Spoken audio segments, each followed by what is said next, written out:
Intimacy. Meera was sitting pensive, a day before Deepavali evening. She just had an argument with Samir, her husband for last 25 years. They were both successful finance professionals making millions. They had a beautiful 4,000 square feet apartment in the prime location of Mumbai. Thai had all that a successful professional can have. Besides, they had two lovely children in their 20s building their careers and own lives. Yet, Meera was having a nagging feeling of something deep and satisfying missing. Her relationship with Samir was not exactly a roller coaster but had its ups and downs. They were getting along well, but arguments were getting longer with age rather than reducing. The real intimacy was missing between them. Yes, this was it. She never felt fully understood by him. She felt her feelings were not acknowledged or validated. Their intellect, instead of helping them resolve conflicts, was actually working otherwise. In fact, sharpness of intellect was used to build arguments in defense rather than in understanding. It was a great shield to not let each one touch the innermost self. She felt really suffocated, hurt and angry today when Samir, instead of acknowledging her sense of vulnerability, gave her a lecture on how to be strong. While she was struggling with all this, the doorbell rang. It was Puneet at the door, with Diwali gift in his hands. What a pleasant surprise, Puneet! Meera was totally taken aback to see him at her door. He was her colleague, heading Human Resources Department.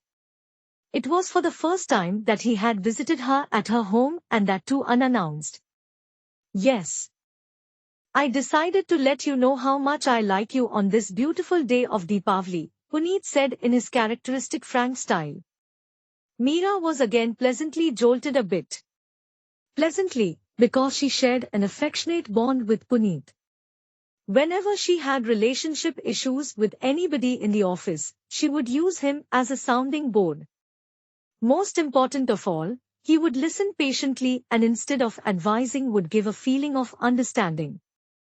That was healing enough for her to find her own solutions. Perhaps deep down she was expecting the same from Samir too. But she never got it in her most intimate relationship.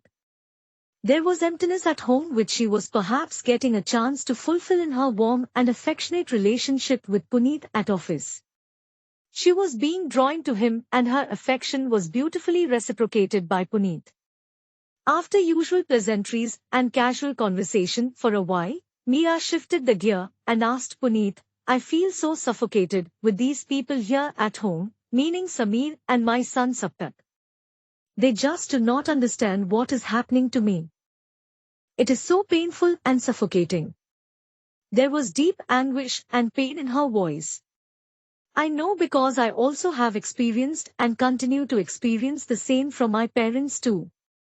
I think this pain is a constant companion of people with deeper understanding like you, Meera. How do you deal with it? Meera was curious to know and at the same time was feeling relieved that someone understands. I use this pain to deepen my understanding that many people will never have the understanding and skill to understand me, and more so as I grow in my understanding. So this pain gets converted into compassion for them. This lit up Meera's heart. Her anguish was transformed into joy of finding the way out of this long-standing pain in her life. For the first time someone had acknowledged and validated this pain of her. This pain was part of her life for a very long time. She was the brightest student and very few people really understood what she felt even as a child. There is magic in resonating the feelings of friends, Meera, said Puneet. Meera felt a deep love for Puneet and it was oozing out of her eyes, no, actually entire being. The joy and love in your being for me is the greatest gift right now God is bestowing on me. And this is the true reward, I believe, of my lifelong devotion for self-growth and learning, you know. Puneet acknowledged her as well expressed his feeling of gratitude. I believe you are in a noble profession. Your life and work are totally integrated. Unlike us finance professionals, whose work is actually taking us away from our real being, Punit," said Meera. "It's your choice, Meera. It's never too late to integrate. But I personally feel you are growing up well and not disintegrated at all." Puneet reassured her. Meera was feeling very warm and loved, and so was Puneet. It was time for Puneet to go. He still had to visit few more friends today to distribute the gifts. He stood up to go. It was hard for Meera to let him go. "Why don't you spend some more time and have lunch with us?" insisted Meera. "I too do not wish to part from you, Meera, but I have to reach back by 3 p.m. after meeting all the friends." Puneet's tone was sad too. Yes, lovers have to part, for life must go on.